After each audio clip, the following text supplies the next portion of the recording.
le regaló bueno, le vendió la patente a la fábrica de BIC. Entonces BIC es la que tiene el uso de esta patente tan importante. Me llama mucho la atención cuando uno empieza a investigar qué decía la gente cuando se inventó la viroma, cuando se inventó el bolígrafo. Las cosas que decía la gente eran bastante terribles. ¿Quieres avanzar? La viroma destruirá la caligrafía. La prisa destruye toda la ternura. Este tipo de frases se decían porque se pensaba que la viroma pues, iba a destruir la forma en la que se hacía caligrafía antes, es decir, con las plumas fuente, con los estos plumillas, ¿no? Entonces uno iba a la escuela, uno sacaba un tintero, uno mojaba la pluma en el tintero y uno escribía, y se enseñaba mucho cómo se hacía, cómo era esta técnica. Pero estamos hablando de no hace mucho tiempo, estamos hablando de los años 20 y 30 del siglo pasado. Entonces, en esta época, así se enseñaba a escribir. De repente aparece el bolígrafo. El bolígrafo es baratísimo en comparación con las plumas fuente, pero también representa todo un problema de basura nuevo, porque pues, son desechables.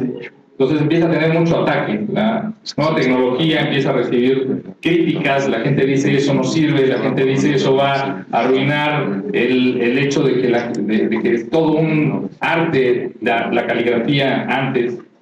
Y esto de abaratar las cosas, a la gente le molestaba, ¿no? Entonces, la gente normalmente, hay mucho conservadurismo con respecto a los cambios tecnológicos, y aquí es como un ejemplo muy básico, ¿no? De este tipo de fenómenos. Adelante. Les voy a mostrar otro ejemplo, y en este ejemplo me voy a centrar bastante porque creo que es bastante representativo de lo que está pasando ahorita, el uso de las calculadoras. Pues no sé si, creo que a todos ustedes les tocó usar calculadora en la escuela, ¿no? En secundaria. Y seguramente a todos ustedes les tocó escuchar al maestro, alguno de los maestros diciendo no uses la calculadora porque ¿qué vas a hacer cuando no la tengas? ¿Cuántas calculadoras traen ustedes ahorita en este momento? Al menos una en su teléfono, ¿no? Bueno, tú entonces seguramente traes dos, ¿no? Una de tu teléfono y la que traigas cargando contigo. Este argumento que nos decían los maestros, ¿no lo siente como una tomada de pelo? Sí. Sí, actualmente todo el mundo trae una calculadora cargando, y si no la trae, pues te la pides de al lado. Oye, se me acabó la pila del celular, ¿me prestas tu calculadora? ¿Me prestas tu celular? Y las calculadoras que vienen dentro de los celulares son bastante poderosas, es decir, uno tiene más poder de cómputo en su celular que lo que tenía de poder de cómputo el Apolo 13, ¿no? Es decir, la tecnología se ha abaratado mucho y se sigue abaratando. Cada vez hay más chips, cada vez hay más capacidad de cómputo en la mano de cada uno de ustedes. Entonces, esta como resistencia que tenían los maestros de matemáticas con el uso de las nuevas tecnologías, pues justamente es el primer punto, ¿no? Las calculadoras evitan que los chicos piensen, que resuelvan problemas matemáticos con sus propias habilidades. Esto es el pensamiento normal del 90% de los maestros de matemáticas de nivel secundario, algunos de nivel universidad también, ¿no? Las calculadoras hacen que las personas dejen de pensar. Este es el pensamiento más retrógrado que puede haber. El segundo me gusta mucho más. Las calculadoras permiten concentrar las habilidades de los estudiantes en el simbolismo de la matemática, permitiéndoles resolver problemas más complejos. Es decir, no pierdas el tiempo aprendiéndote la raíz cuadrada, nunca la vas a usar. Pero entiende bien cómo se usa la raíz cuadrada, y cuando se te ocurra cómo usarla, ahí hay una calculadora que lo hace por ti. Entonces, volteamos la educación matemática del mundo a tratar de entender el simbolismo y cómo funcionan las cosas, y menos a la mecanización. Perdón si a todos ustedes les tocó la parte de la mecanización. La educación está cambiando y se trata de que cada vez los alumnos entiendan más qué están haciendo y no que sean buenos resolviendo cosas, ¿no? Por ejemplo, a mí me sorprende que todavía en las escuelas de ingeniería, en el primer semestre, se enseña el cálculo diferencial como si fueran máquinas derivadas de que derivan. a todos los alumnos se les dice, a ver, ¿cuántas formas de integrar te sabes? A ver, ahí te va una integral bien difícil, a ver, ahí te va una derivada horrenda, trata de resolverla. Cuando las computadoras ya lo hacen, y lo hacen mucho más rápido, lo hacen mucho más eficiente que la mayoría de las personas, ¿no? Pues a menos de que no haya una razón de fondo para poder enseñar este tipo de cosas, estas habilidades se van a ir perdiendo, ¿no? ¿Cuántas veces han visto el típico meme de otro día más sin usar el binomio cuadrado perfecto? Esto pasa. Vale, pues pasamos a la siguiente. El problema es que esta vez es diferente. A ver, las calculadoras llegaron y permitían el que las personas se pudieran dedicar a entender otra cosa, ¿no? Entender el significado, entender cómo usar la matemática en los problemas, entender cómo mejorar sus vidas a través de dejarle la talacha a la computadora y dedicarse a ser uno pensador, dedicarse a uno a resolver los problemas. Pero ahorita, esta revolución industrial que estamos viviendo, pues tiene un factor muy distinto. La inteligencia artificial piensa por nosotros. La inteligencia artificial no está haciendo la talacha, está haciendo arte, está haciendo videos, está haciendo poesía y le está quitando el trabajo a Bad Bunny escribiendo mejores canciones. ¿No? ¿Avanzamos?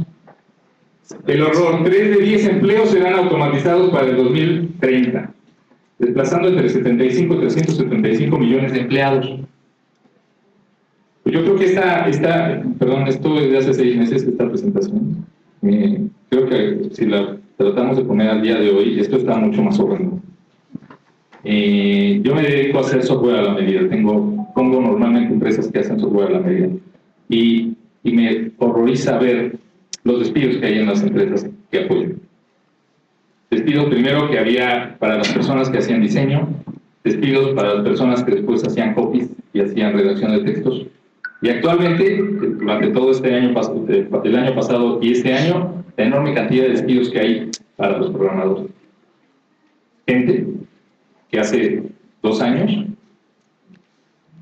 estaban en el boom de todo el mundo necesitaba programadores, los salarios de los programadores estaban por las nubes. Todos los programadores se sentían intocables.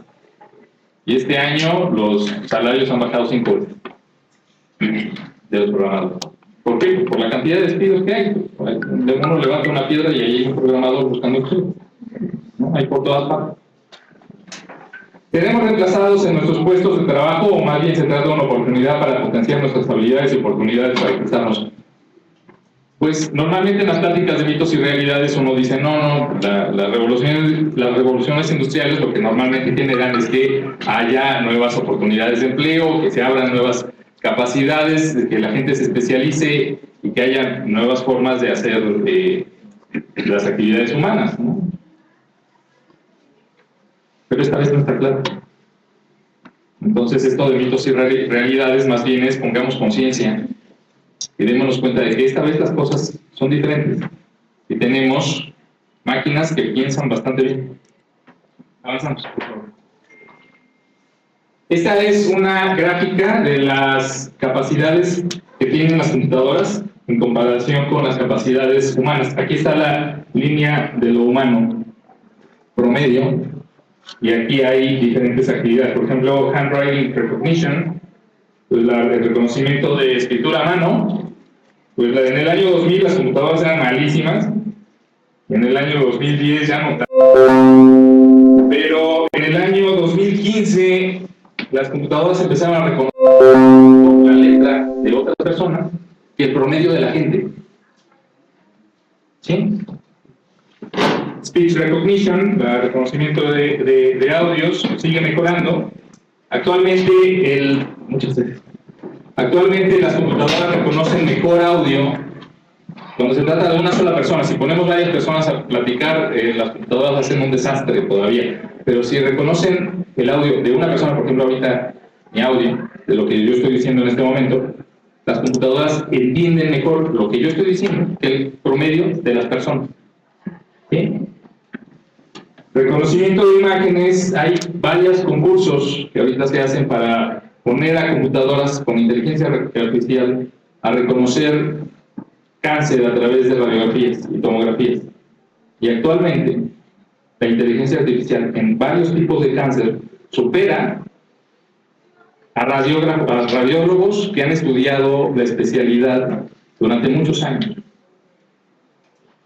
Entonces estamos viviendo una revolución bastante complicada en este tipo de sentido.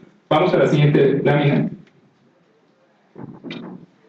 Y esta es la lámina que me encanta, que me gusta más. Aquí hay una serie de exámenes que se realizan en Estados Unidos normalmente para nivel bachillerato. Y hay desde exámenes de cuestiones ambientales hasta exámenes de física y de cálculo, pasando por una serie de exámenes de lingüística y cosas por el estilo. Aquí está la calificación del 0 al 10.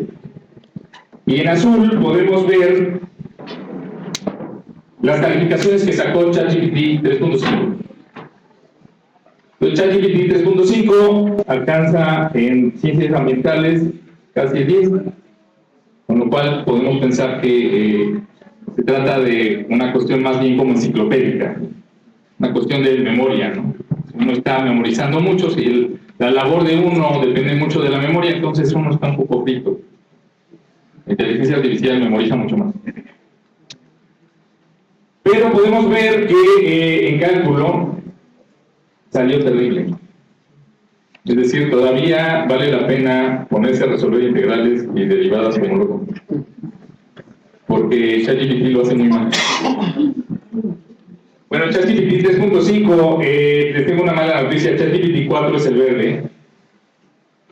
Entonces, pues resulta que sí, de repente ya no saca, está muy lejos del 10 todavía en un examen de cálculo, pero ya saca 4. Esto es resultados de hace 6 meses. ¿Sí?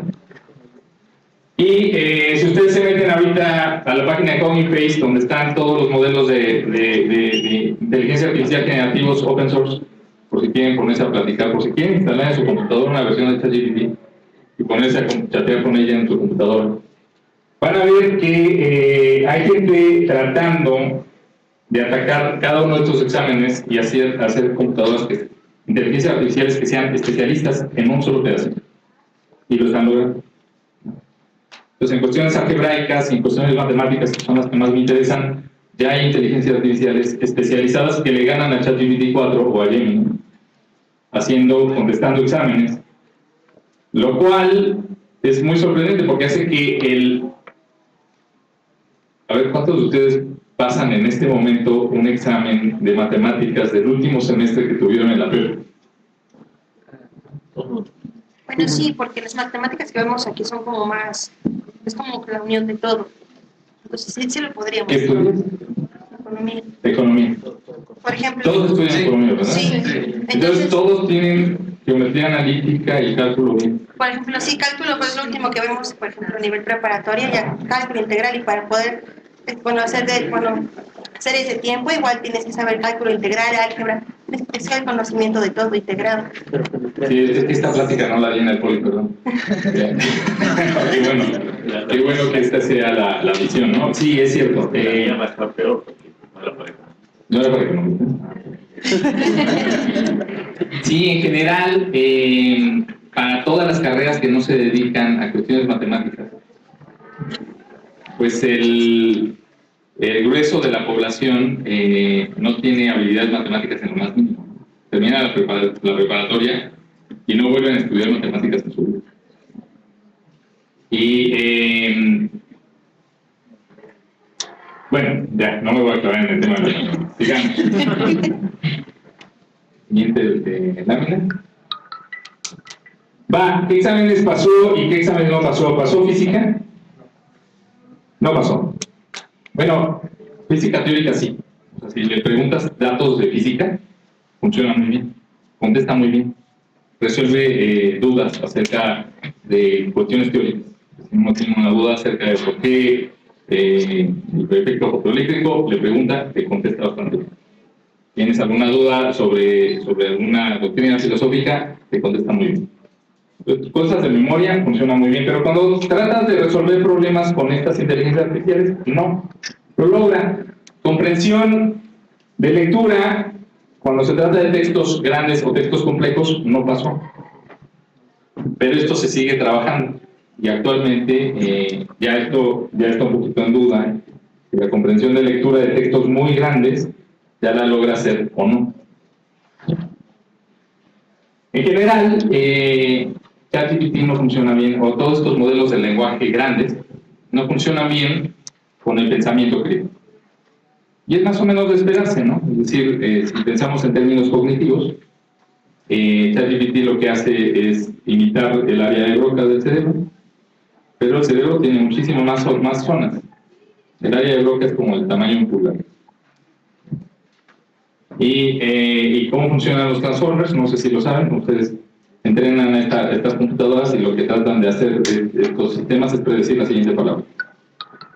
Y les quiero pedir que hagan un pequeño experimento, pero traten de hablar pensando en la siguiente palabra que van a decir ustedes y van a ver cómo su velocidad de habla baja como unas 10 veces.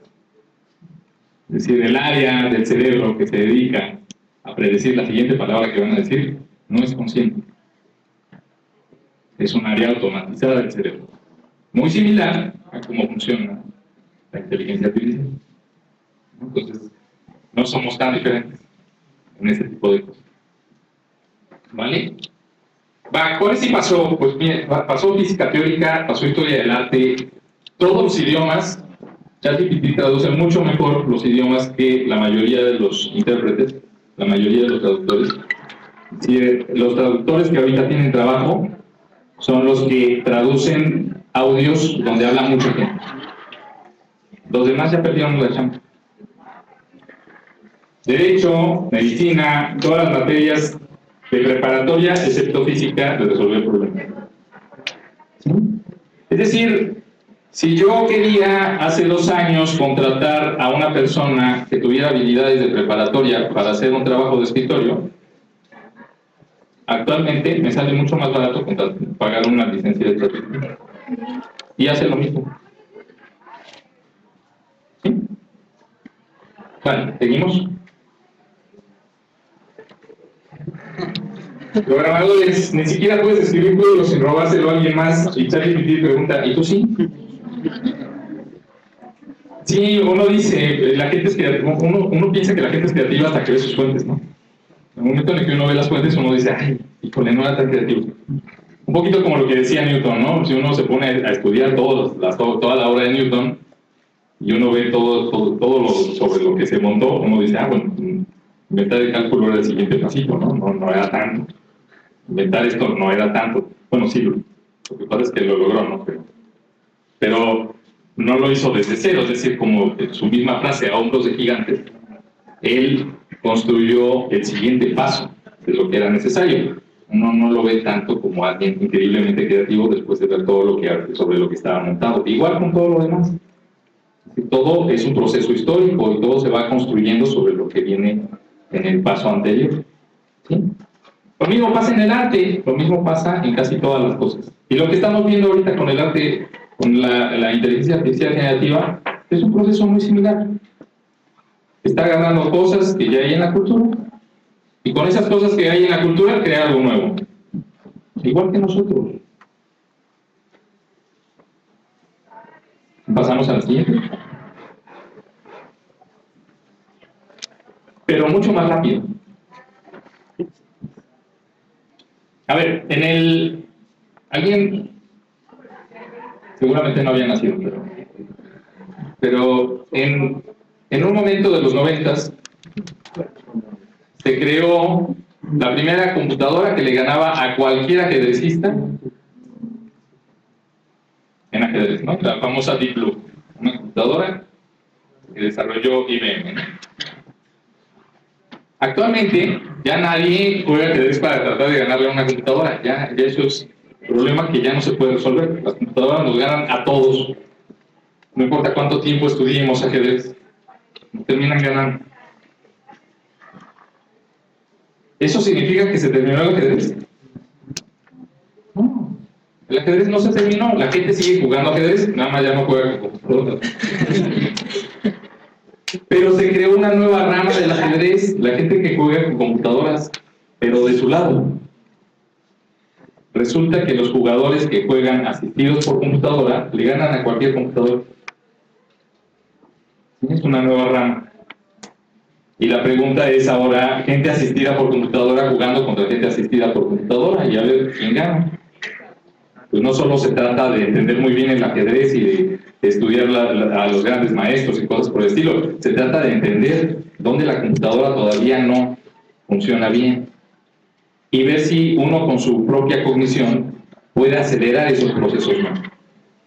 Entonces, los mejores jugadores de ajedrez actualmente siguen siendo humanos, pero asistidos por computadoras. No son las computadoras ya, son esta dupla, son esta combinación de esfuerzos. ¿Qué podemos hacer con inteligencia artificial? De repente a mí, cuando voy a empresas y veo cómo se les ocurre de forma natural usar la inteligencia artificial, me doy cuenta de que sí es necesario cursos de inteligencia artificial, ¿no? Aprender qué preguntarle, aprender cómo interactuar con la computadora para poder generar más ideas, aprender a que ChatGPT y todos estos modelos de lenguaje en realidad son como musas digitales. Uno no tiene toda la cultura del mundo, pero si uno sabe hacer las preguntas correctas, uno sí la tiene. ChatGPT es una persona que no tiene pensamiento crítico. O sea, si uno la tuviera que contratar, si viniera ChatGPT a pedirme trabajo y lo evaluara, diría, esta persona no tiene pensamiento crítico, no sabe hacer reflexiones muy complejas, pero tiene la cultura del mundo, caray. Le puedo preguntar casi cualquier cosa y me la dice. Y cada vez alucina menos, porque me preocupa que alucine. Entonces, ¿en qué se está convirtiendo este trabajo con inteligencias artificiales? Se está convirtiendo justamente en convertir a las inteligencias artificiales en musas. En cómo nosotros podemos acelerar nuestro proceso creativo, nuestro proceso de ideas, para trabajar mejor. Cuando doy clases de arte o cuando doy clases de diseño, le digo a mis alumnos, a ver, ahorita vamos a hacer esta tarea. Si esta tarea la puede hacer ChatGPT, entonces ChatGPT es el 6. Ustedes tienen que hacer cosas que estén por arriba de ese 6. Si hacen cosas que están por arriba de ChatGPT, ya lo he probado, ¿no? ¿Qué haces acá? Te van a comer el mandado las inteligencias artificiales. Ahora es la nueva vara, es el nuevo estándar, ¿no? De la misma forma, ¿qué es lo que sucede aquí en las escuelas? En la mayoría de las universidades de repente se trata de prohibir, ¿no? Que los chicos no usen la inteligencia artificial, están haciendo las tesis con esto, ya no van a aprender nada. No.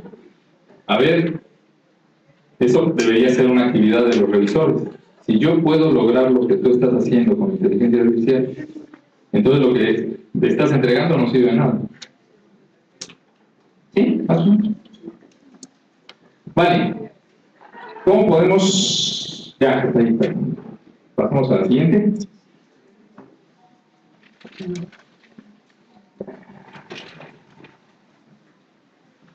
Esta no me acuerdo de qué era.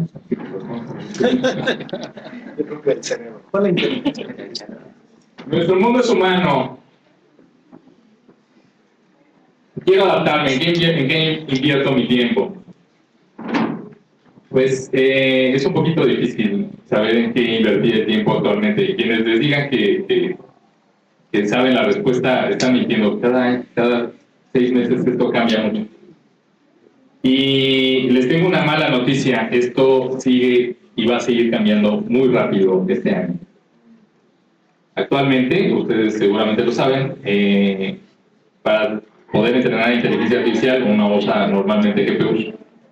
Lo que antes eran las tarjetas de video que se usaban para los videojuegos, ahora resulta que son el nuevo oro de las empresas. Y si uno va a Silicon Valley, uno puede ver las empresas que son ricas en GPUs y las empresas que son pobres en GPUs y tienen que estarlo retando. Ya se empezó a generar una diferencia de clases entre empresas ricas y empresas pobres en capacidad de cómputo, ¿no? Y lamentablemente pues hay una sola empresa que es como el monopolio de todo esto, que es Nvidia, y que está generando, es la única que tiene la capacidad para generar la enorme cantidad de GPUs que se necesitan en el mundo para poder hacer todo esto, ¿no? Pero eso está por cambiar. Hay muchas empresas en este momento que están desarrollando chips de forma muy particular y de forma muy diferente a como se han pensado las tarjetas de video durante todos estos años, que están ya sacando prototipos y que van a hacer que el boom de poder de cómputo este año cambie mucho. Y eso también implica la capacidad para imaginar diferentes inteligencias artificiales y diferentes formas de hacer las cosas. ¿Sí? El crecimiento de las personas está correlacionado con la gente que los rodea. Entonces, algo que sí les puedo decir y algo que sí les puedo recomendar es, pues somos seres sociales. Y una de nuestras fortalezas es justamente esa, relacionarnos y hablar con los demás. Al final de cuentas, la actividad humana, la actividad en el planeta es humana. ChatGPT no hace nada si no hay un humano que le pregunte cosas. Ninguna inteligencia artificial actualmente, salvo las del domo de hierro allá en Israel, pero es otra historia. Casi ninguna inteligencia artificial es autónoma. Todas dependen de la actividad humana y todas están hechas justamente para los humanos, para actividades humanas. Entonces, en ese sentido, los invito a que pensemos en esto como las herramientas que son y cómo en las actividades de cada uno de nosotros nos afecta y nos puede servir para poder hacer las cosas que hacemos de forma más eficiente o de forma más veloz. Muchas gracias.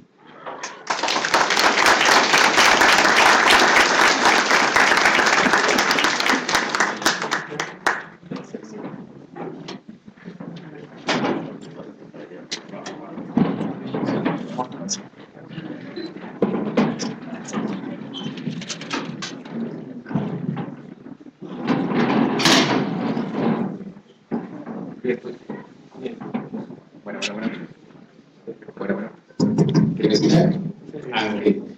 le agradecemos su participación al maestro Claudio Nevia y ahora va a presentar el doctor Felipe de Alba su ponencia. Pues le damos la bienvenida. Adelante, doctor.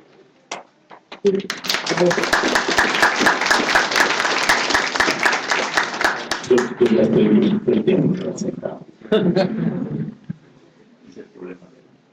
Y entonces, mi primera cuestión de investigación en ciencias sociales es que yo estoy, digamos, preocupado, por decir una frase fácil, sobre cómo se articula la velocidad de los cambios que están ocurriendo en relación con nuestra capacidad de adaptar. Esto que neurólogos llaman la plasticidad, la neuroplasticidad. ¿Cómo hacemos para alcanzar este ritmo escalofriante? Decías el horror de este año, pero los años siguientes van a ser peores en velocidad. Y el nivel de alcance nuestro ya no es posible. Tengo una compañía, tengo un ingeniero que me decía, ¿y para qué sigo esa carrera? De todas maneras, en la fin de semana va a cambiar. Me parecía sano para no entrar en la neurosis de tengo que estar actualizado, como lo hacíamos hace algunos años. Aquí hay diferentes generaciones también. Y el problema en este caso, decía una presidenta, es por una conferencia también de inteligencia artificial. Yo también voy a conferencia de inteligencia artificial.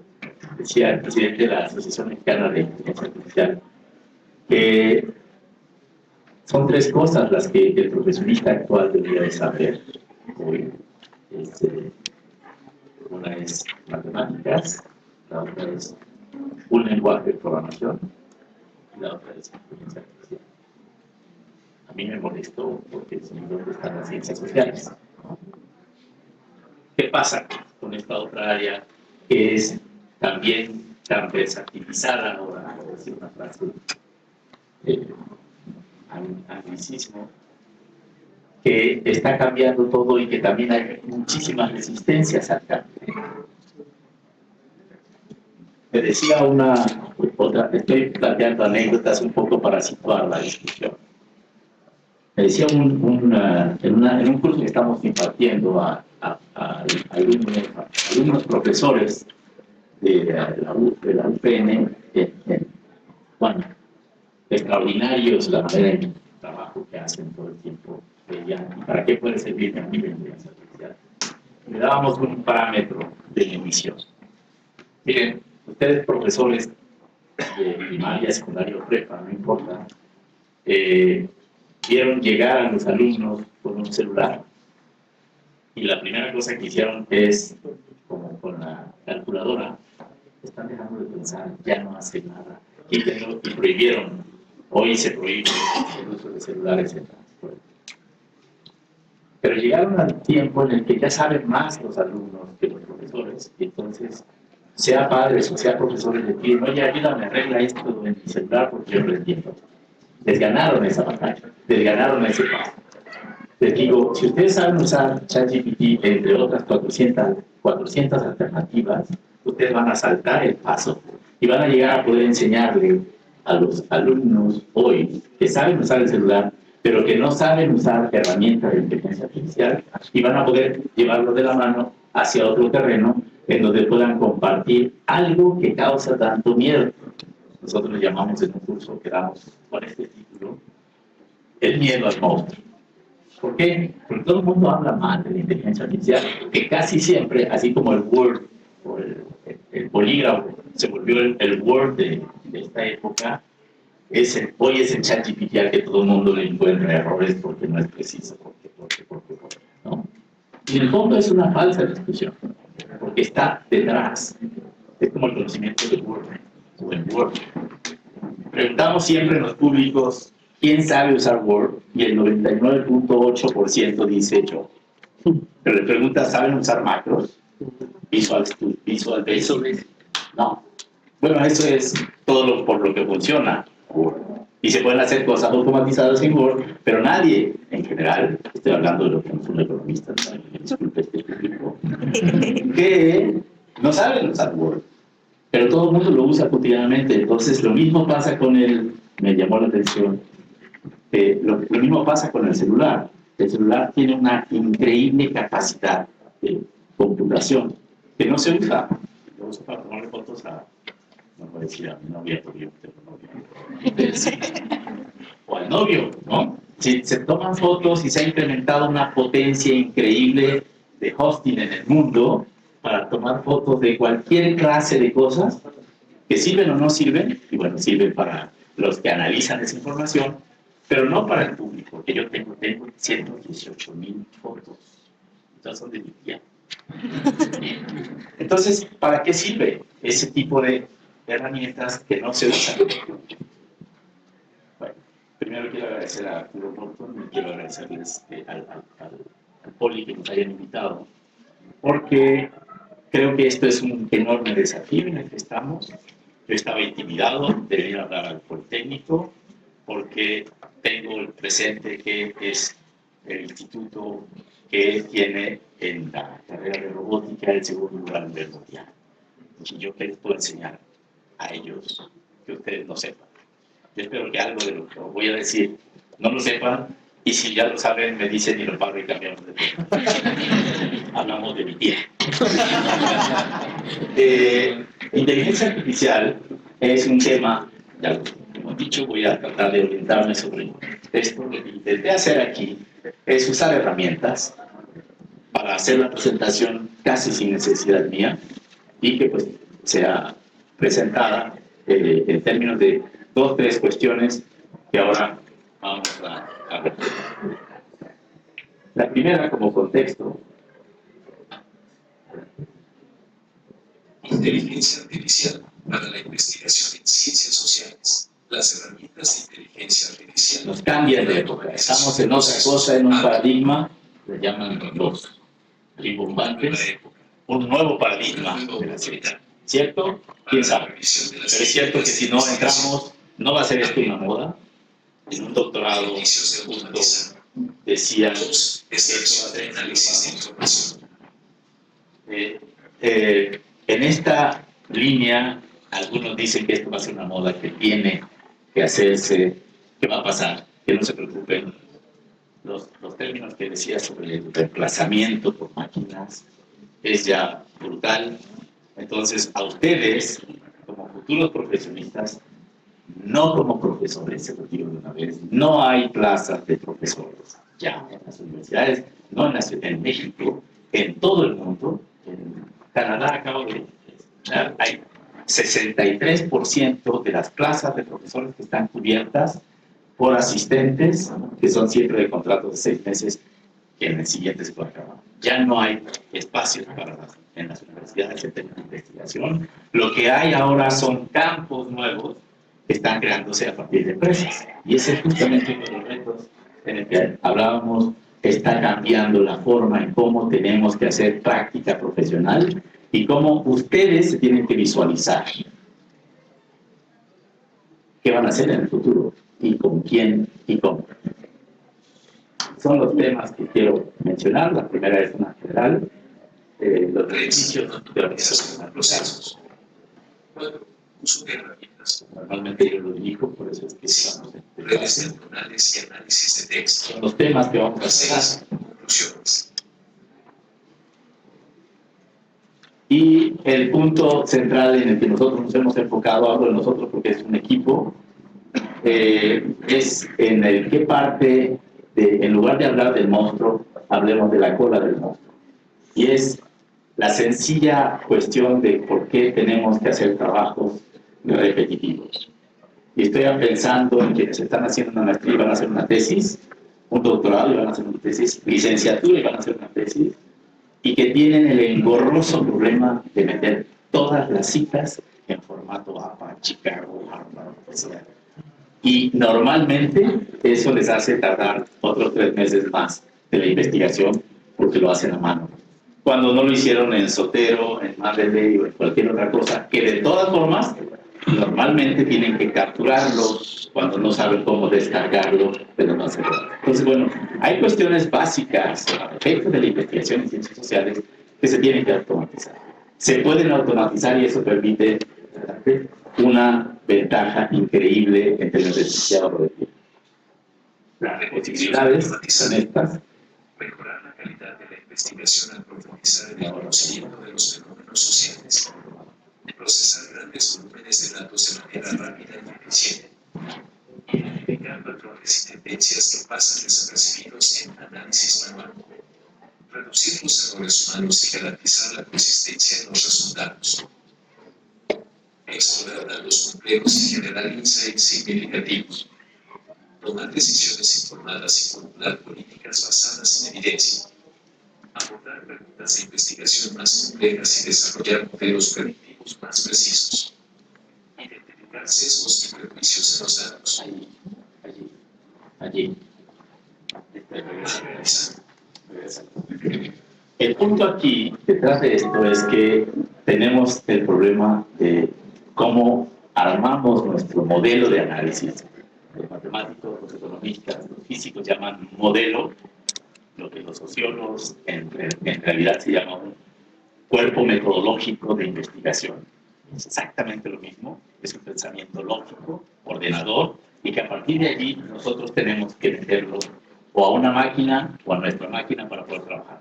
Y dependiendo de cómo le entramos a esto, es como podemos agilizar nuestro trabajo y para efectos concretos, hoy, cómo somos más eficientes en la empresa que nos va a contratar, en el gobierno que nos va a contratar, o en la organización social, comunitaria, que quieran que los va a contratar, o en el que quieran trabajar. El de abordar preguntas de investigación más complejas y desarrollar modelos predictivos más precisos, termina siendo justo lo que mi antecesor lo mencionaba, el problema de si lo repites tanto, se puede mejor hacer en la máquina. La máquina te permite analizar, en lugar de un artículo científico, 200 artículos científicos y estructurar una parte de los insights que te permite hacer mucho más, tener mucho más claridad del espectro de investigación que están haciendo. El problema de entrada, en el caso de las ciencias sociales, era que siempre se hacían estudios de caso. El problema del agua en la metrópoli de la Ciudad de México, de la metrópoli del Valle de México, el caso de la colonia que está al lado de la Escuela Superior de Economía. Se explica un fenómeno, un caso para hablar de un problema general. Y a veces esta generalización, que es una cualidad, pero también es un enorme limitante de las ciencias sociales en general, es esta, de sacar conclusiones de casos específicos, de hacer generalizaciones, no obstante la riqueza del propio caso. Entonces, esta es la parte que estamos, creo, tratando de discutir cuando presentamos esta cuestión. Adelante. Enseguida viene una presentación. Al realizar una búsqueda en Google sobre feminicidios, la pantalla se divide en dos columnas. Es un caso ya de una herramienta que todos ustedes seguramente conocen, insisto. En la parte derecha se MaxAI son las herramientas de usando plugins, ¿no? MaxAI y Merlin extraen Scrap de la información dentro de las páginas web. Lo que hacemos de Google. Buscamos, Lo interesante, las herramientas entran a cada página y resumen ofrece un adelante automático. buscar. En este caso, buscamos solamente feminicidios en Google. Obtuvimos una respuesta general. Al lado izquierdo hay 4 opciones: OpenAI, Claude, Bard y Linux. En este caso tenemos activado la primera, OpenAI, que es gratuita, mientras que la todos hacen los plugins de entonces hay que explorar todos cuáles los servicios funcionan mejor para ti. lo pasamos rápido. Es importante que sepas que no solo existe ChatGPT, son varias las herramientas que sirven para extraer información de la web. Por ejemplo, en esta búsqueda de feminicidios, OpenAI hará un resumen de las páginas web relevantes sobre el tema. En un segundo paso, quiero cifras, definiendo un año específico y el tipo de botón de palabras. Que obtengo un breve resumen de 4 páginas y de esas 4 extraen un dato relevante. También nos proporciona la fuente, el link, de donde se extrajo esa información. Esto es útil para verificar la veracidad de los datos. Podemos copiar y pegar esta información en un documento de Word para comenzar nuestra investigación y verificar los datos por nosotros mismos. Puedes comprobar la información. Contiene en el link y encontrarás una parte sombreada en la página web donde extrajo esa información. Por ejemplo, hay 8.7% y en el título está el 8.7% y de esta manera es como puedes verificar tu información y comprobar que estás extrayendo datos reales, no inventados. Se puede extraer la información de un dashboard sin ningún problema, o de un PDF, o de una noticia periodística o de un video. También una referencia que es esta de los 426 asesinatos y está correcto. En esta automatización ven un código de Este que sigue, sí. Este que sigue es otro ejercicio muy simple, lo voy a pasar rápido también. Es un Python. Supongo que en la economía todos saben usar Python. Si no, pues hay que aprenderlo. Es parte del otro proceso que lo hacemos en ciencias sociales y que cuesta más porque adelante, es tener mapas de todo el país sobre un caso, un delito o cualquier problema directamente en nada de tiempo. En esta automatización ven un código de programación que va a hacer mapas de manera consecutiva sobre un tema específico. Estamos hablando de becas Benito-Juárez para estudiantes y están generando mapas. Del lado derecho ven, por entidad de los municipios, marcando municipios donde hay más otorgamiento de becas. Y aquí pueden ver que se ejecutó en 22.3 segundos. Hasta aquí, ¿alguna pregunta? La parte que estoy mostrando es básicamente son herramientas sencillas, insisto, si ya las conocen, las pasamos rápido para pasar al siguiente punto. Este es una herramienta de visualización de datos. Es una herramienta de visualizar datos de manera dinámica y PSLS. Se conecta directamente a las fuentes de datos y actualiza los informes automáticamente según los parámetros establecidos. Por ejemplo, al investigar un delito, podemos observar una tabla, un mapa interactivo, una gráfica y cifras totales que se actualizan automáticamente según la entidad seleccionada. Si elegimos a Luis Potosí, el mapa nos dirige a la ubicación y muestra los totales y la tasa en la parte izquierda. Además, tenemos una gráfica con los totales por meses en la parte inferior. Power BI también permite programar actualizaciones y distribuir informes por celular o computadora. La plataforma es altamente intuitiva y admite múltiples hojas en un informe. Por ejemplo, en la segunda obra, podemos ver los casos específicos de las entidades con más incidentes. Al seleccionar una entidad, se despliega un detalle mayor por municipio, mostrando una tabla con los resultados y los municipios más afectados en el mapa. Una de las características más destacadas de Power BI es su capacidad para interactuar con los datos, permitiendo filtrar tablas y seleccionar casos específicos. Similar a Excel, pero con datos provenientes de bases de datos más extensas, los informes pueden actualizarse en tiempo real o programarse para actualizaciones automáticas en momentos específicos. Esto facilita la toma de decisiones basadas en datos precisos y oportunos. 5. Redes neuronales. Redes neuronales.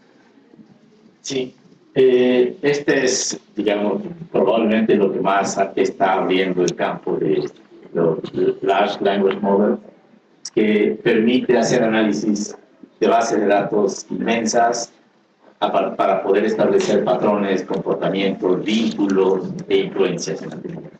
Lo que en términos muy comunes se llaman el social listening de las redes sociales o el social media listening de los periódicos. Nosotros bajamos 150 periódicos diarios, 6.000 noticias diarias de todo el país, y lo estamos haciendo de manera sistemática para poder alimentar un campo de análisis que te permita decir que una candidata presidencial tiene relación en Guerrero con tal o cual político local, o que en Guerrero hubo una aceptación mayor o menor de esa candidata o candidato, o que en Guerrero, antes de que vaya tal candidato, hay un comportamiento de violencia social en la calle, de narcotráfico, de derecho de piso, y a partir de ahí hacer análisis sobre esa área.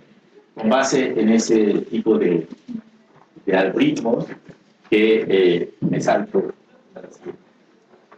Para el análisis de texto. Son utilizadas para analizar grandes cantidades de datos de texto, como artículos de periódicos o informes de investigación, para extraer información relevante y encontrar relaciones entre palabras clave. 6. Conclusiones. Conclusiones. El uso de herramientas de automatización y de guía permite impulsar avances técnicos en la investigación en ciencias sociales. Analizar grandes conjuntos de datos de manera eficiente mediante plugins como MaxSci, Perplexity, Chore o Perl. Automatizar tareas repetitivas como la creación de mapas y profundizar en el análisis de texto con redes neuronales. Facilitar la visualización de datos con herramientas como Power BI. Estas herramientas mejoran la calidad y eficiencia del análisis, ampliando el espectro de investigación y proporcionando una comprensión más completa de los fenómenos sociales. Quizás el punto detrás de todo esto, para dar otra conclusión adicional, es que en general la vida profesional cambia con este tipo de herramientas, cualquiera, yo digo que es en todos los campos del conocimiento, pero nuestro alcance, como lo decía al principio, todavía sigue siendo muy lento. Y en esa lentitud estamos enfrentando cambios en el mercado de trabajo sobre las exigencias básicas, ni siquiera de especialización, básicas del profesionista en cualquiera de los términos, ¿no? O sea, si no sabes automatizar, si no sabes un lenguaje de programación, si no sabes una matemática básica, ahí ya hay menos posibilidades. O al revés, si sabes matemáticas, aunque a veces no sepas lo otro, lo puedes aprender de parte de la capacitación. Ese es, digamos, el espectro profesional. Pero el otro, el gran desafío, hay una discusión ética también sobre los usos de la inteligencia artificial, es el hecho de cómo no sustituir todo nuestro pensamiento, nuestras reflexiones sobre el tema que estemos trabajando, en que sean reemplazados por la inteligencia artificial.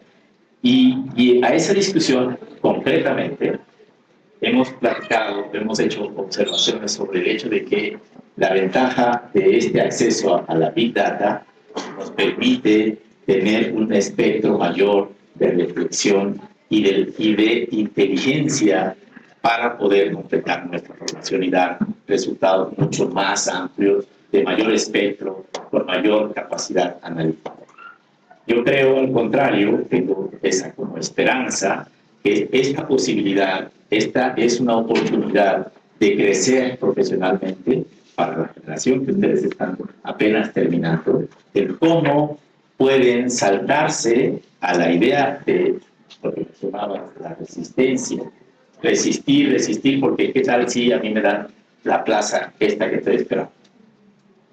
Y que no lo tomen como un verdadero desafío, como una verdadera oportunidad para cambiar los saberes típicos que les enseñan en cada disciplina. Porque las ciencias sociales, ahí sí lo puedo decir, incluida la economía, tienen mucho de una tradición monodisciplinaria, de poca conexión con las otras, y que nos ha impedido durante décadas, yo diría de siglos, poder establecer la comprensión holística, la comprensión mayor.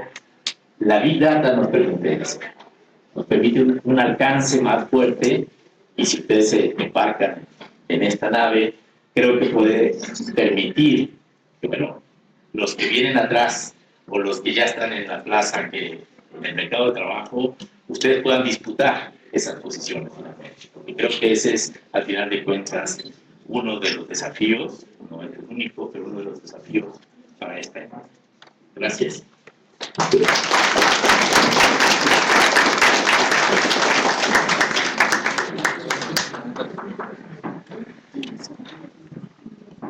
Pues le agradecemos mucho al doctor Felipe de Alba su presentación y vamos a la sesión de preguntas y respuestas. Vamos a dejar las 3 preguntas, las hacemos y ya luego nos a favor de contestar los ponentes. ¿Quién tiene preguntas? ¿Quiere hacer una pregunta? Bueno.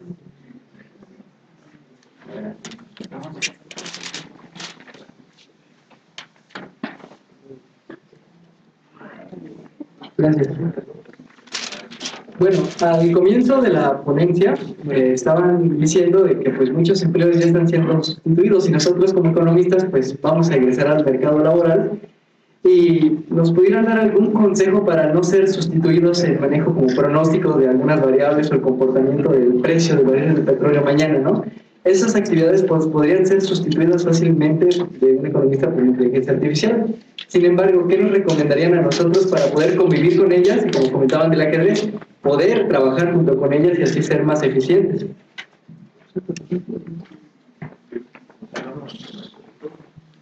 ¿Les parece si las vamos dando 3? ¿Alguien más va a hacer una pregunta? Bueno, entonces está bien. Sí, mejor continuamos con la respuesta. Bueno, yo creo que no es un problema de empleo. Yo creo que no van a ser reemplazados, no obstante lo que digan. Hay una frase que lo dicen en las escuelas activas, en algunas escuelas activas, es que la escuela domestica el pensamiento creativo, ¿no? La escuela hace que pierda esa parte. De aquí sacan una conclusión, que todo adulto creativo es un niño que sobrevivió. Entonces, sean niños. Entonces, destáquense por la curiosidad, por eso mencionaba 3 cosas. Es inteligencia artificial, es programación y es matemáticas. Y ustedes tienen al menos la última. Y si no la tienen, no estudien derivadas. Hay cosas que no creo que se van a pasar por alto, pero si evidentemente tú tienes que hacer un modelo predictivo, yo creo que, me decía una econometrista, la predicción no existe, pero todo el mundo vende predicciones, ¿no? Las grandes consultoras venden predicciones y las compran las otras grandes empresas transnacionales muy caras, ¿sí? Entonces, hagan predicciones y eso lo hacen. Pero el punto central de eso es que la máquina la puede hacer. Lo que ustedes se tardaban, una de mis colaboradoras decía, nosotros hacíamos ese modelo y nos tardábamos 3 meses. Le enseñé Python y dice, lo hago en 3 minutos. Estoy exagerando porque tardaba una semana en hacer el algoritmo, ¿no? Toda la programación, pero en 3 minutos estaba lista esa programación. Dice, bueno, aquí llegaban esas empresas y compraban. La econometrista ponderaba la historia y me decía, sí, pero eso se puede predecir un día, no más. Nadie puede decir esto va a pasar en los siguientes años, como hace a veces, perdón, CONAPO, pero lo hace CONAPO y dice, en el 2030 va a haber tanta población. ¿Quién sabe? ¿No? Nadie predijo el crecimiento extraordinario pasó de 8 millones que tenía el Estado de México a hoy 16 millones en 20 años. Es una monstruosidad en términos de completamente romper toda previsión, incluida la de las estadísticas, la de los urbanistas, economistas o quien quiera. Entonces, usen las herramientas con creatividad, no le tengan miedo, todo lo contrario, hay que ser audaces, curiosos todo el tiempo, porque eso les va a permitir poder adaptarse de mejor manera, poder dialogar con esto que es absolutamente nuevo, que es aterrador para muchos, ¿no? Es cierto que eso es aterrador. Cuando estamos concentrados en que yo hago mi tesis y yo ya soy economista o sociólogo o politólogo. No es cierto. Eso es el último trabajo escolar. Eso tienen que tenerlo presente. La tesis es solamente un último trabajo escolar. Después de eso viene la realidad y a esa realidad tienen que estar listos con la mayor de las curiosidades, con el mayor de los arrojos, con la mayor forma que tengan ustedes, las cualidades que se reconozcan, disciplina, perseverancia, necedad. También necesitan una muy buena dosis de necedad. Y aprendizaje, sistemas para poder cambiar la forma. Si ustedes llegan con la idea de la innovación a cualquier empresa, a ver, ¿cómo hacen esto? Y ustedes proponen algo diferente, eso, si lo toman como una disciplina, se van a volver expertos. Ahora ya se vende, ¿no? Ingenierías de innovación institucional. Bueno, pues es simplemente eso. Alguien que dice, esto no sirve, y le encuentran los errores, yo les llamo criticones, ¿no? Les encuentran los errores a todos y lo cambian. Y eso vende bastante. Entonces, bueno, es solamente curiosidad y criticones. Es lo que puede mejorar en última instancia su performance profesional. Bueno, él es el policía bueno, yo soy el policía malo. No, está terrible. A ver, durante la plática, justamente creo que toda la plática era tratar de contestar esa pregunta. Sí, la inteligencia artificial, todo lo que está pasando ahorita con la inteligencia artificial es un poquito difícil de predecir. Es decir, pensar en cuál es un consejo que funciona ahorita, en 6 meses a lo mejor ya no funciona. Sí hay cosas que podemos estar trabajando, podemos decir, bueno, pues la computadora ahorita es muy mala en pensamiento crítico, voy a hacer más pensamiento crítico. Algo que se le critica mucho a esta generación, a la generación que ahorita está saliendo, es que hay una tendencia al individualismo. El pensamiento es muy individualista, la forma en la que está organizada la sociedad está impulsando el individualismo y eso nos hace más tontos. Una de las grandes fortunas, una de las grandes habilidades que tiene el ser humano es el trabajo colectivo. Y a través de la colectividad logramos ser más inteligentes, logramos crear más avances, logramos crear más cosas. Pero también es cierto que la sociedad actualmente se ha enfermado. Se ha enfermado por los cambios, las brechas digitales que ha habido, como de repente, pues, por ejemplo, todos ustedes rondan entre los 20 y los 30 años. Pues son personas que nacieron con un iPad abajo del brazo. Ustedes son la generación del iPad. La generación que está naciendo en este momento nació con una inteligencia artificial abajo del brazo. Y esa va a ser una brecha digital para ustedes. Es decir, los chicos que ahorita están naciendo son nativos digitales de la inteligencia artificial. Ustedes no. Ustedes son, ¿cómo se dice? Nativos digitales, el otro es los migrantes digitales, ¿no? Migrantes de la inteligencia artificial. Y eso va a generar una brecha digital, así como la que ustedes ven ahorita con la generación que está arriba de ustedes. De repente ven que nos cuesta trabajo adaptarnos a ciertos avances tecnológicos, nos cuesta trabajo usar la computadora de ciertas formas, pues porque claro, ¿no? Si lo conociste antes de los 20, entonces es parte de tu mundo. Si lo conociste entre los 20 y los 35, entonces, wow, eso está muy cool. Si lo conociste después de los 35, híjole, esta cosa ¿con qué se come? Es parte del avance de la gente, parte de la forma en la que la sociedad va avanzando y cómo la gente se va relacionando con los diferentes avances tecnológicos. El hecho de que ustedes ahorita puedan vivir esta brecha digital para adelante y para atrás, los pone a ustedes en una cierta ventaja cognitiva, les permite a ustedes entender qué es lo que va a pasar con la generación que viene abajo en relación con ustedes mismos. Entonces, esa es una de las cosas que yo te recomendaría, aprovechar. Mira qué es lo que está pasando con las generaciones futuras con respecto a tu generación, porque eso mismo va a pasar con lo que viene abajo, ¿no? Sí, gracias.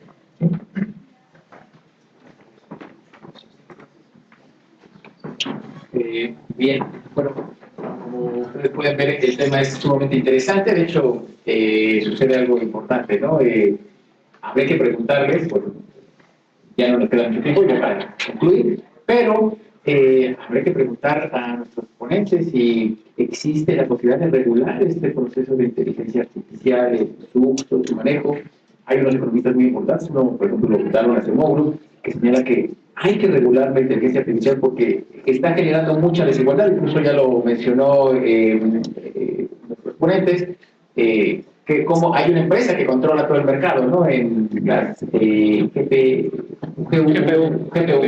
GPU, y está concentrando el mercado, ¿no? Pero está generando una desigualdad y un proceso de pobreza muy severo a nivel global, con todos los empleos que se van a perder. Entonces, a preguntar si eso se puede regular de alguna forma, ¿no? Nosotros podemos pensar desde una perspectiva neoclásica que a lo mejor hay que echar el libre mercado, ¿no? Pero habrá que ver desde la perspectiva keynesiana, quizá no sabemos, pero ¿qué opinan ellos al respecto? Algo importante también que hay que señalar es que algunos estudios que señalan sobre el futuro del trabajo, porque la OIT, la Organización Internacional del Trabajo, está trabajando, valga la redundancia, muy fuertemente, está muy preocupada porque efectivamente se van a perder millones de empleos. Entonces piensen ustedes con todos los, no sé, transportistas, choferes de taxis, de automóviles, con estas inteligencias que ya hay en vehículos autónomos, ¿dónde van a ser empleados estas personas? Bueno, por decir nada más un ejemplo, ¿no? Entonces, es un problema muy serio y de las ventajas que tenemos como economistas es que se espera que los economistas sigan siendo demandados, justamente porque, como bien no podemos predecir el precio ya lo mencionaron, el precio del petróleo, por ejemplo, de aquí a un año, por cualquier tenor, nosotros tenemos que seguir estudiando. Entonces, los economistas seguiremos, al menos por el momento, según estos estudios, seguiremos siendo importantes en nuestra labor, pero me gustaría que nos dijeran rápidamente si opinan, bueno, cuál es su opinión, si esto se puede regular y no, y ya bueno, ya nada más para concluir, perdón, ya aprovechando que tengo el micrófono.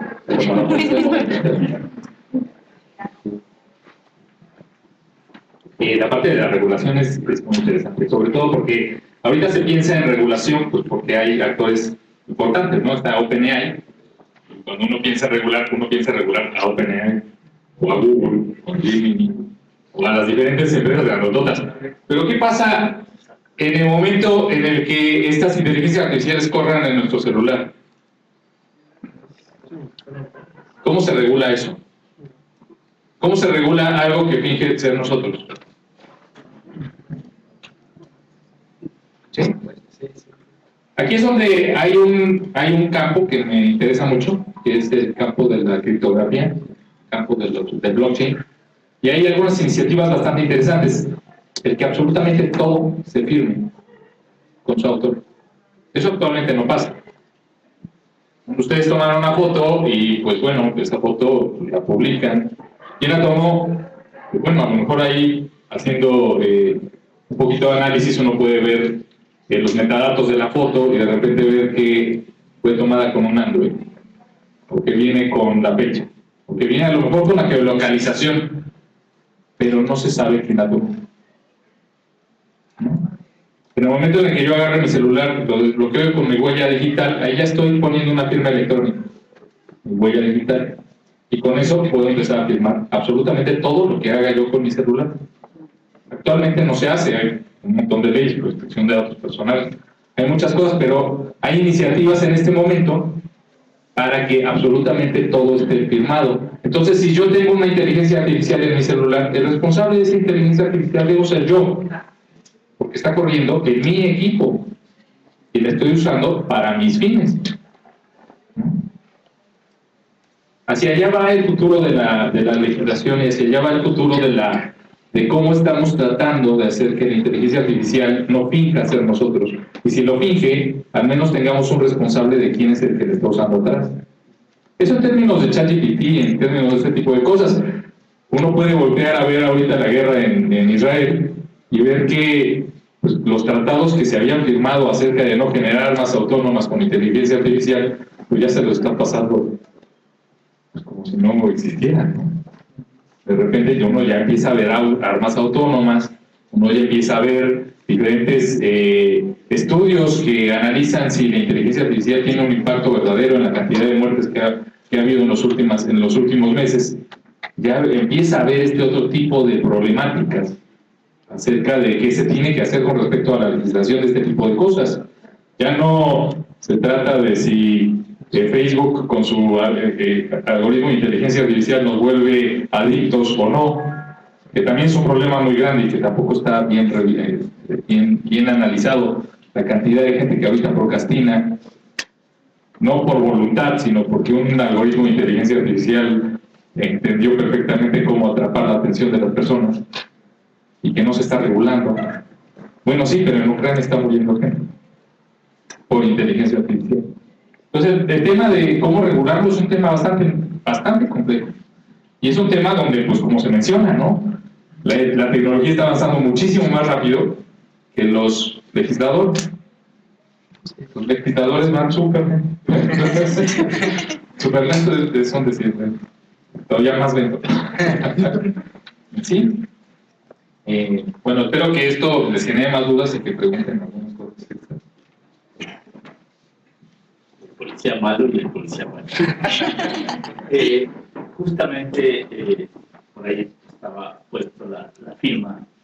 Trabajo en el Centro de Investigación de la Cámara de Diputados y he revisado varias de las iniciativas que hay sobre la cuestión de la legislación, por eso es tan importante la que hemos recibido, hemos desarrollado algunos análisis sobre lo que ocurre en el mundo, los usos como la legislación.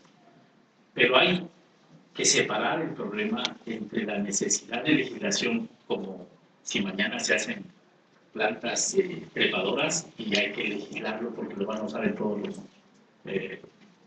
domicilios y pueden ahogar a un niño, no sé qué. Pues lo mismo para esto.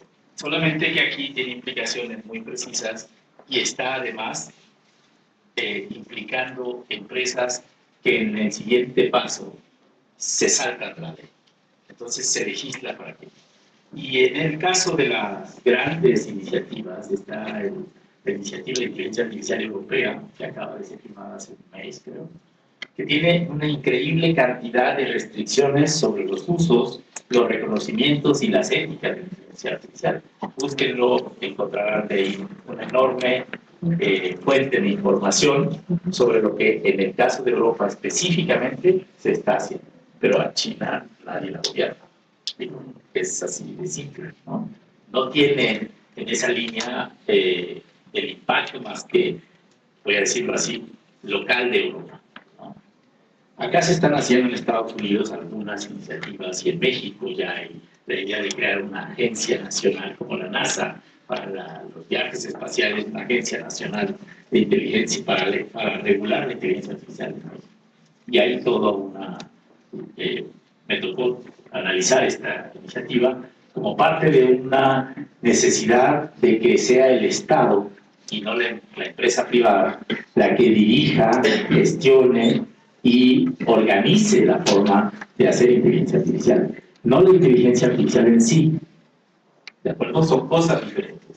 La otra, decía que son dos segmentos del problema, es que hay algunas disciplinas que por miedo a la pérdida de mi trabajo, el caso de los abogados, concretamente, que todo se haga artificialmente, es decir, la máquina resuelve el problema de cuál es la jurisprudencia sobre una ley con base en el análisis de las 8 millones de iniciativas y leyes y reglamentos locales, nacionales, estatales del país y que tenga un resultado en segundos, pues eso elimina esa actividad, ¿no?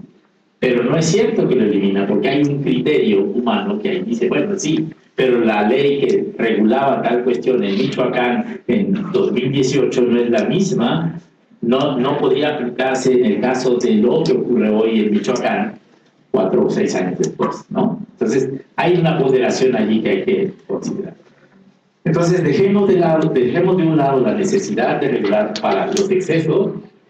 Ustedes seguramente se acordarán del joven que se puso a divertirse poniéndole fotos cuerpos a fotos de sus amigas y que se fue a la cárcel, ¿no? Por inteligencia artificial.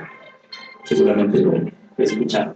Ese fenómeno ocurre como parte de los excesos, ¿no? De violación a la vida privada o de la creación de mundos paralelos, ¿no? Con base en inteligencia artificial.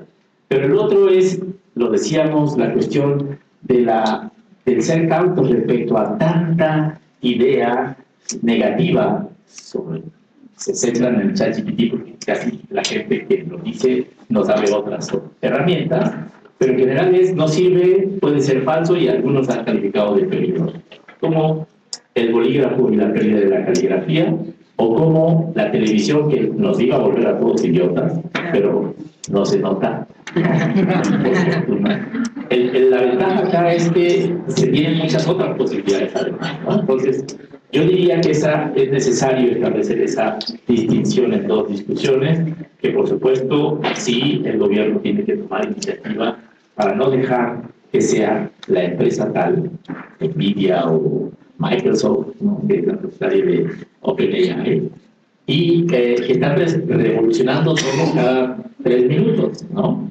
A nosotros nos llega apenas, pero es parte de este proceso. Entonces, si hubiese alguna necesidad de regular, tendría que ser por parte del Estado o de los Estados que eviten los excesos estos de monopolio, de discriminación, de no inclusión y de dominación, digamos, del mercado con base en desigualdades.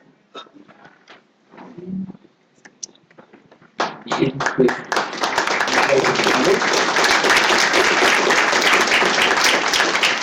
les agradecemos a los ponentes, les agradecemos también a ustedes su participación. Voy a leer rápidamente, bueno, como ya se está agotando el tiempo porque van a comenzar otras clases, voy a leer rápidamente los reconocimientos.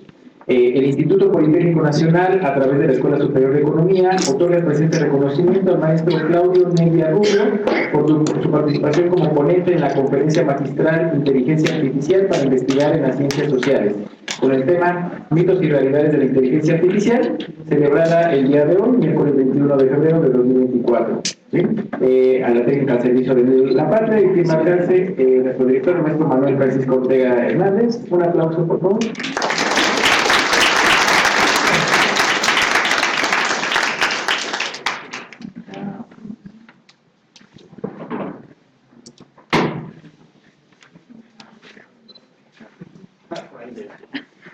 No trajeron medicón. Aquí está. Sí, igual no, sí, para el doctor Felipe de Alba, también un aplauso, por favor.